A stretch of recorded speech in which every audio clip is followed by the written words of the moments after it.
Hi, my name is Gerhard Schwartner. Welcome to Selling Power TV. Today, we have the great pleasure of meeting with Rick Doc Walker.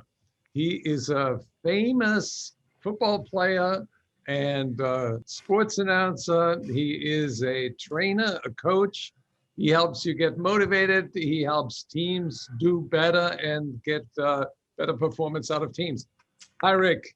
Gerhard, so good to see you, man. It's been a long time. Good that Yeah. both of us are still on this earth. That's the first thing. You look terrific. You look a slimmer version and Yeah. lean version of Rick Walker. I never wanted to look my age, but I also think I have a commitment. If I'm going to stand in front of people, I got to be an example. One of my heroes was Jack LaLanne, and I really was impressed by the commitment that Jack made. And it's one of the hardest things as a mental discipline. If I can't manage me, why would anybody want me to talk to them about their life or about their business or about their team? I'm on 8.5 year. Well, January 1st will be 9 years where I haven't missed a day of being outdoors and getting some form of cardiovascular training in.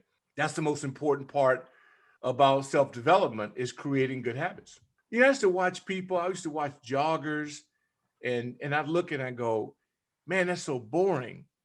But if you put these in your ear and then you go to sellingpowermagazine.com on your phone, and then you go, now I'm learning while I'm training. So I started killing two birds with one stone. And so I'm feeding the brain while I give the heart a massage. And then, you know, whether it's raining, sleet, snow, it doesn't matter.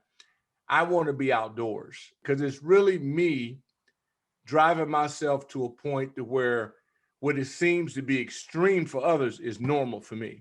What did you do to build better teams and build more motivated salespeople? My life is as a former athlete on the foundation of dependency, that I depend on my teammates and they depend on me. And, you know, I won my first championship at 11 years old at Sunset Little League in Santa Ana, California. And Jim Womack was the manager. And so at 11, I won my first championship. And then I won it again at 12 and 13. I was 25-0. So I was undefeated at 13.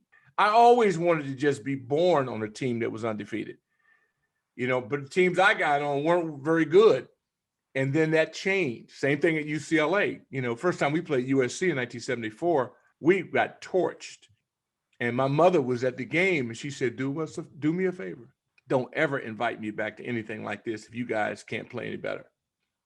It was personal. And there's a hill on Sunset Boulevard, Mulholland, that goes up, seemed like a million miles.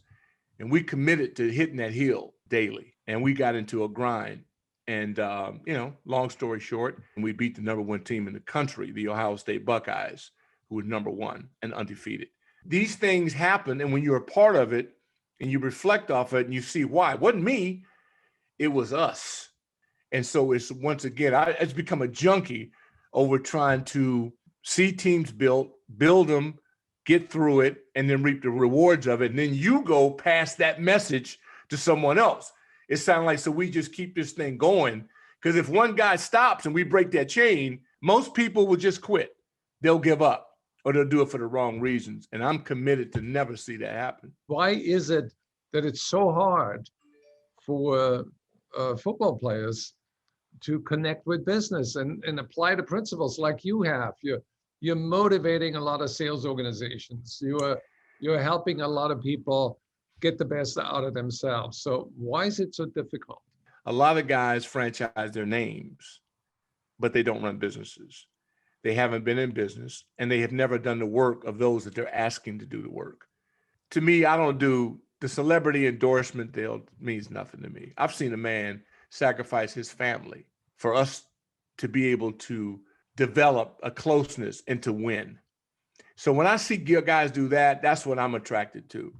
We have a lot of celebrity endorsers, but they couldn't lead a group of people in real America out of a paper bag, because it's not a game. It's talking about real issues. We're talking about people that are trying to put food on the plate to feed families. See, when we put this thing down to the real brass tacks of the people that drive this country, that are in transportation or in warehousing, You have to be able to connect to everybody because everybody has a stake in this. I think that's a great perspective. So when you go out and do a speech, what is your core message besides being a good team player, being a contributor, being a person of character? If it's possible to be the best you can be and not be following a personal game plan that you've established, you have to have one for yourself. And I believe in it. Just as when I first met you, it was, goals, game plan, engages.